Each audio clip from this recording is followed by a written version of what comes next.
Hello दोस्तों, आज हम लोग क्लास टेंथ के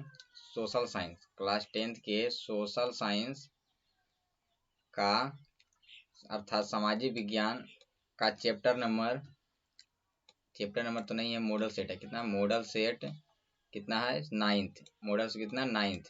इस नाइन्थ मॉडल सेट से कम एग्जाम में 4 या 5 क्वेश्चन रहेंगे, इसलिए आप लोग शुरू से लेकर लास्ट तक जरूर देखिएगा। और इससे पहले आप लोग अगर यदि 8 तक नहीं देखे हैं तो प्ले लिस्ट में जाइएगा, वहां पर से देख लीजिएगा। चलिए देर न करते हुए शुरू करते हैं।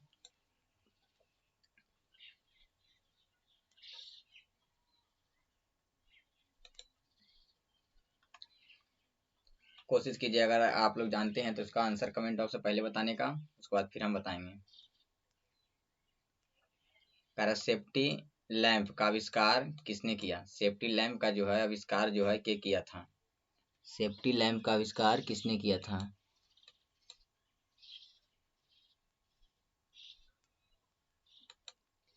सेफ्टी लैंप का आविष्कार किसने किया था? किसने किया था? तो हम्ब्री डेवी ने। चलिए आगे बढ़ते हैं अगले क्वेश्चन की ओर। भारत में पहला फैक्ट्री एक्ट कब पारित हुआ? भारत में पहला फैक्ट्री एक्ट जो है वह कब पारित हुआ था? ये सभी जो एग्जाम के लिए काफी महत्वपूर्ण है, बहुत बार पूछे हुए हैं। चलिए जल्दी बता दीजिए तो कौन हो जाएगा। भारत के लिए पहला फैक्ट्री एक्ट कब पारित हुआ था? तो कब हुआ था? 1881 में। कब हुआ था? 1881 में। कब हुआ था? 1881 में। चलिए आगे बढ़ते हैं अगले क्वेश्चन की ओर। इंग्लैंड में स्त्री एवं पुरुषों के लिए वयस्क मताधिकार कब प्राप्त हुआ? इंग्लैंड में जो था स्त्री और पुरुषों को वोट देने का वयस्क मताधिकार का मतलब वोट देने का अधिकार कब प्राप्त हुआ? वोट देने का अधिकार जो है कब प्राप्त हुआ? तो कब प्राप्त हुआ था? तो 1900। चलिए जल्दी से बता दीजिए तो एग्जाम के लिए काफी महत्वपूर्ण है, बहुत बार पूछा हुआ है कि इंग्लैंड में सभी स्त्री एवं पुरुषों को वयस्क मताधिकार मैंने वोट देने का अधिकार प्राप्त हुआ अपने कब हुआ था? चलिए तो कब हुआ था? तो 1918 में। कब हुआ था? 1918 में। चलिए आगे बढ़ते हैं अगले क्वेश्चन की ओर। स्पिनिंग जेनी का आविष्कार कब हुआ? स्पिनिंग जेनी का जो है आविष्कार कब हुआ था? ये भी एग्जाम के लिए काफी महत्वपूर्ण है, बहुत बार पूछा हुआ है। स्पिनिंग जेनी का आविष्कार कब हुआ था? कब हुआ था? 1770 में। 1770 में। चलिए आगे बढ़ते अगले क्वेश्चन की ओर। अखिल भारतीय ट्रेड यूनियन कांग्रेस की स्थापना कब हुई?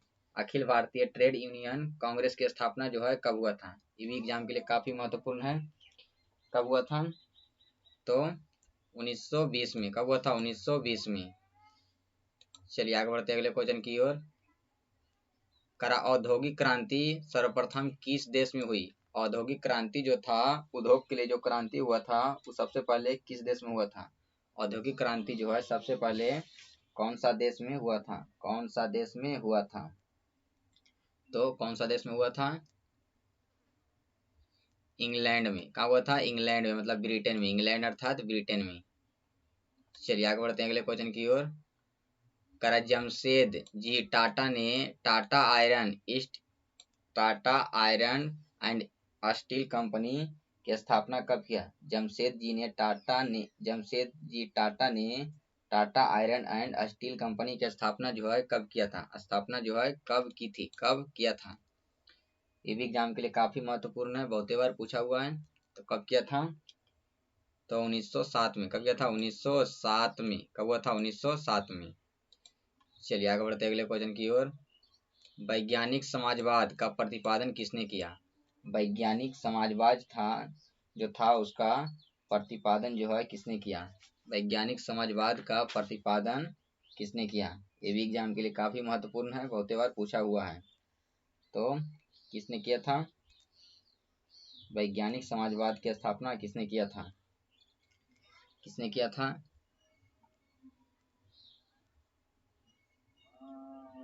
तो कार्ल मार्क्स ने। किसने किया था? कार्ल मार्क्स ने। चलिए आगे बढ़ते हैं अगले क्वेश्चन की ओर।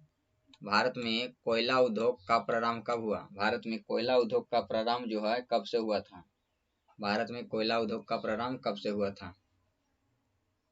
चलिए तो कब हुआ था?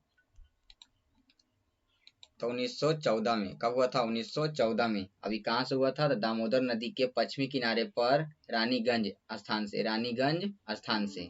अभी ब्रिटिश ईस्ट इंडिया कंपनी ने किया था। कब क्या किया था? ब्रिटिश ईस्ट इंडिया कंपनी ने किया था। चलिए आगे बढ़ते हैं अगले क्वेश्चन की ओर। करा इनमें से कौन गन्ना उत्पादक जिला नहीं है? इनमें से कौन जो है गन्ना उत्पादक जिला नहीं है? इनमें से कौन गन्ना उत्पादक जिला नहीं है? ये भी एग्जाम के लिए काफी महत्वपूर्ण है, बहुत बार पूछा हुआ है। इनमें से कौन गन्ना उत्पादक जिला नहीं है? चलिए तो कौन हो जाएगा? तो रोहतास। कौन हो जाएगा? रोहतास जो है गन्ना उत्पादक जिला नहीं है, बाकी सब गन्ना उत्पादक जिला है। चलिए आगे बढ़ते हैं अगले क्वेश्चन की ओर। बिहार के जूट के उत्पादन में क्या हो रहा है? बिहार के जूट के उत्पादन में क्या हो रहा है? एक ही विज्ञान के लिए काफी महत्वपूर्ण है। तो गिरावट हो रही है। बिहार के जूट उत्पादन में क्या हो रहा है? गिरावट हो रहा है। चलिए आगे बढ़ते हैं अगले क्वेश्चन की ओर।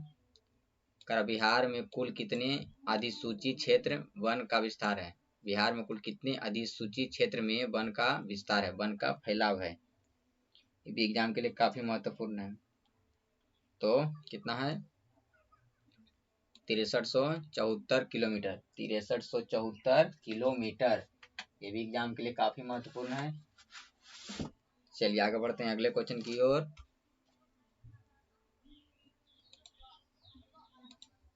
चलिए तो कब हुआ है?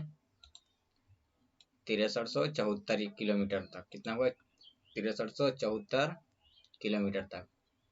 चलिए आगे बढ़ते हैं अगला क्वेश्चन की ओर। तंबाकू उत्पादन क्षेत्र है, इनमें से कौन जो है तंबाकू उत्पादन क्षेत्र है? ये भी एग्जाम के लिए काफी महत्वपूर्ण है। कौन है? तो गंगा का दियारा क्षेत्र। कौन है? गंगा का दियारा क्षेत्र। कौन है? गंगा का दियारा क्षेत्र। गंगा का दियारा क्षेत्र। चलिए आगे बढ़ते हैं अगले क्वेश्चन की ओर। कुबेश्वर स्थान किस जिला में स्थित है? कुबेश्वर नामक स्थान जो है वह किस जिला में स्थित है? ये भी एग्जाम के लिए काफी महत्वपूर्ण है। तो किसमें है? तो दरभंगा में। किसमें? दरभंगा में। चलिए आगे बढ़ते हैं अगले क्वेश्चन की ओर। पटना से लखीसराय तक निम्न क्षेत्र कहलाता है। पटना से लखीसराय तक के क्षेत्र को हम लोग कौन सा क्षेत्र कहते हैं? पटना से लखीसराय तक का निम्न क्षेत्र क्या कहलाता है? पटना से लखीसराय तक का जो निम्न क्षेत्र है उसको हम लोग क्या बोलते हैं? क्या बोलते हैं? तो जल्ला। क्या बोलते हैं? जलला। कुछ बोलते हैं जल्ला। चलिए आगे बढ़ते हैं अगले क्वेश्चन की ओर।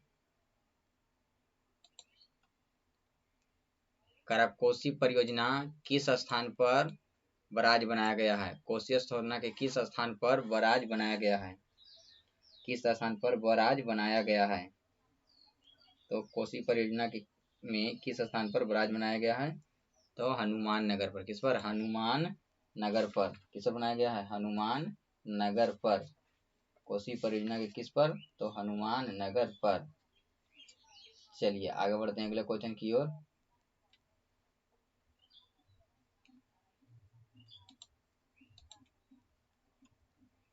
इनमें से कौन सी नदी साल भर जल पूर्ति नहीं करती है? इनमें से कौन जो नदी है जो साल भर जल पूर्ति नहीं करती है? जल पूर्ति का मतलब उससे जल प्रवाहित नहीं होता है।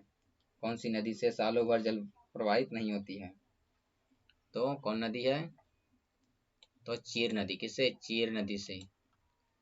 चलिए आगे बढ़ते अगले क्वेश्चन की ओर। बिहार में किस प्रकार के वन पाए जाते हैं? बिहार में जो रहता है वो कैसा वन पाया जाता है? किस प्रकार का वन पाया जाता है? तो कैसा वन है? तो पतझड़ वन। कैसा वन है? पतझड़ वन। चलिए आगे बढ़ते अगले क्वेश्चन की ओर। 15वीं लोकसभा चुनाव से पूर्व लोकसभा में महिलाओं की भागीदारी कितना था? 15वीं लोकसभा चुनाव से पहले लोकसभा में महिलाओं की भागीदारी कितना था? एग्जाम के लिए काफी महत्वपूर्ण है, बहुत बार पूछा हुआ है। कितना है? चलिए कितना है? तो 10%। कितना था? 10% था। चलिए आगे बढ़ते हैं अगले क्वेश्चन की ओर। निम्नलिखित राजनीतिक दलों में कौन क्षेत्रीय दल नहीं है? निम्नलिखित मतलब इन चारों में से कौन जो है राजनीतिक दल है, इनमें से कौन क्षेत्रीय दल नहीं है? इन चारों राजनीतिक दल में कौन जो है क्षेत्रीय दल नहीं है? चलिए कौन नहीं है, तो तृणमूल कांग्रेस, तृणमूल कांग्रेस। चलिए आगे बढ़ते हैं अगले क्वेश्चन की ओर। राजनीतिक दल का हास्य है, राजनीतिक दल का जो है किससे हास्य है, माने राजनीतिक दल का अर्थ क्या होता है, किसका समूह होता है, राजनीतिक दल जो है वो किसका समूह होता है। एग्जाम के लिए भी काफी महत्वपूर्ण है। तो किसका समूह होता है, तो व्यक्तियों का समूह होता है। राजनीतिक दल किसका समूह होता है, व्यक्तियों का समूह होता है। चलिए आगे बढ़ते हैं अगले क्वेश्चन की ओर। निम्नलिखित में कौन सा कार्य राजनीतिक दल नहीं करता है, इनमें से कौन सा कार्य जो है वो राजनीतिक दल नहीं करता है।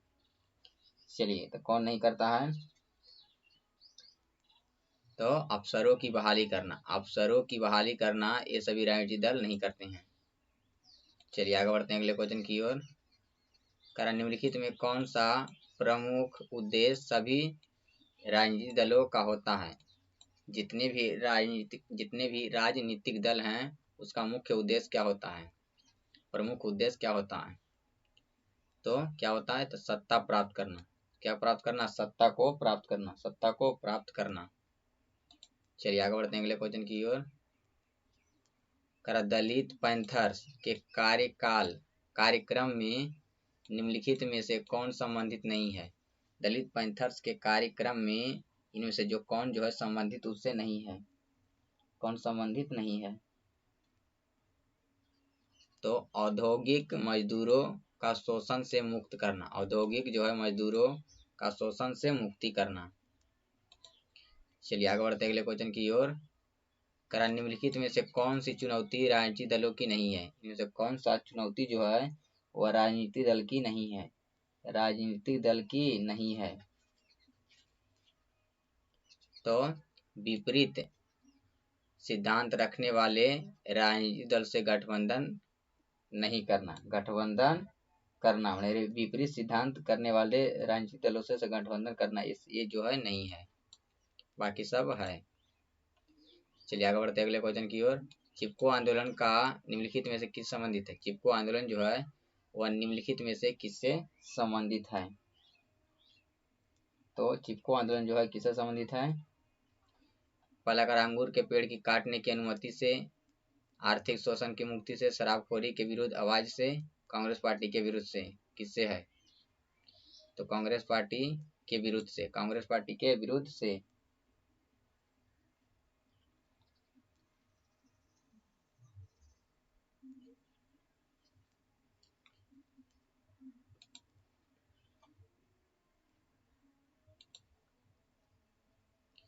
चलिए आगे बढ़ते हैं अगले क्वेश्चन की ओर।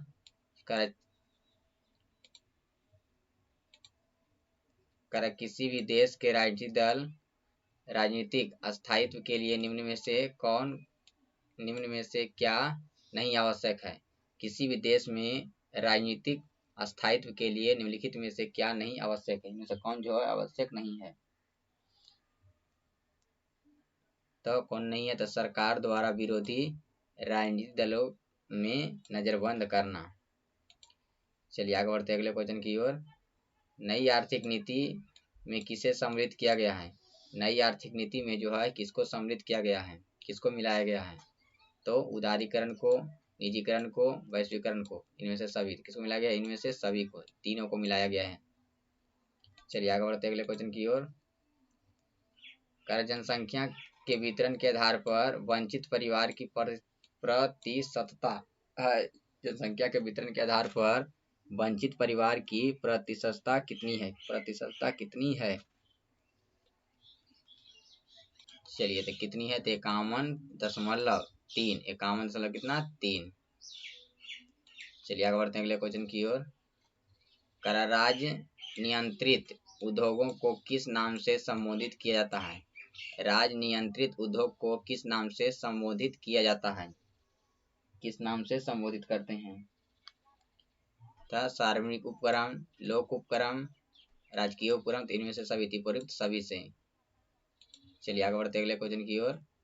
वैश्वीकरण से लाभान्वित होते हैं, वैश्वीकरण से कौन कौन जो है लाभान्वित होने, किसको किसको लाभ होता है, तो उत्पादक को, उपभोक्ता को, दोनों को, तो दोनों को, इनमें से दोनों को लाभ होता है। चलिए आगे बढ़ते अगले क्वेश्चन की ओर। करा भारत में राज नियंत्रण उद्योग के उदाहरण है। राज नियंत्रण उद्योग के उदाहरण भारत में कौन जो है जिसका नियंत्रण राज्य सरकार करता है? तो डाक तार विभाग, रेलवे, सुरक्षा विभाग, इनमें सभी तो हो जाएगा इनमें से सभी। चलिए आगे बढ़ते अगले क्वेश्चन के। वैश्वीकरण के फलस्वरूप दो देशों के उत्पादों के बीच प्रतिस्पर्धा होगी। क्या होगी? प्रतिस्पर्धा में क्या होगी? तो बढ़ जाएगी। प्रतिस्पर्धा क्या हो जाएगी? बढ़ जाएगी। चलिए आगे बढ़ते हैं अगले क्वेश्चन की ओर। करा वैश्वीकरण के फलस्वरूप विभिन्न देशों के बीच हुई वृद्धि। वैश्वीकरण के फलस्वरूप विभिन्न देशों के बीच वृद्धि हुई है। किसके कारण से वृद्धि हुई है? आयात की निर्यात, आयात के कारण से कि निर्यात के कारण से कि दोनों कारण से कि इनमें से कोई नहीं? तो किसके कारण से हुआ है? तो किसके कारण से हुआ है? तो दोनों कारण से, आयात और निर्यात दोनों के कारण से। चलिए आगे बढ़ते हैं अगले क्वेश्चन की ओर।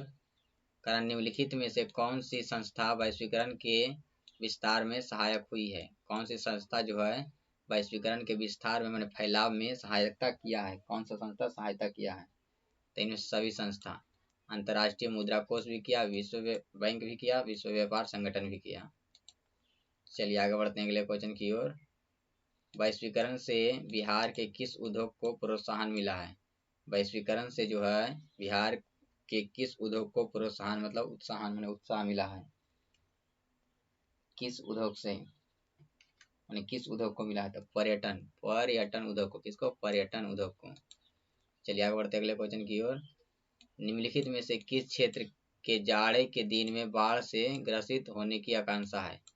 निम्नलिखित में से कौन सा क्षेत्र जो है वो जाड़े के दिन में बाढ़ से ग्रसित हो सकता है? जाड़े के दिन में बाढ़ से ग्रसित हो सकता है। ये भी एग्जाम के लिए काफी महत्वपूर्ण है। जाड़े के दिन में बाढ़ से जो है कौन प्रभावित होगा? तो कौन होगा? तो तमिलनाडु। कौन होगा? तमिलनाडु। चलिए आगे बढ़ते हैं अगले क्वेश्चन की ओर। कर सूखे की स्थिति किस प्रकार आती है? सूखा का जो स्थिति है वो कैसे आता है? तो कैसे आता है? तो धीरे धीरे। कैसे आता है? धीरे धीरे। चलिए आगे बढ़ते अगले क्वेश्चन की ओर। आपदा प्रबंधन की प्रमुख घटक कौन है? आपदा प्रबंधन की प्रमुख घटक इनमें से कौन है? स्थानीय प्रशासन, स्वयंसेवी संगठन, गांव मोहल्ले के लोग, इनमें सभी। तो क्या हो जाएगा? इनमें से सभी। चलिए आगे बढ़ते अगले क्वेश्चन की ओर। कर सतलज नदी पर कृत्रिम जलाशय बनाया गया है। सतलज नदी पर कौन सा जो है कृत्रिम जलाशय बनाया गया है? ये भी एग्जाम के लिए काफी महत्वपूर्ण है। सतलज नदी पर कौन सा कृत्रिम जलाशय बनाया गया है? तो किस पर बनाया गया है? तो सतलज नदी पर कृत्रिम जलाशय बनाया गया है। तो कौन बनाया गया? तो गोविंद सागर। गोविंद सागर जो है सतलज नदी पर बनाया गया है। कृत्रिम जलाशय कौन है? गोविंद सागर। आप लोग को यह वीडियो कैसा लगा कमेंट में जरूर बताइएगा। मिलेंगे अगले वीडियो को।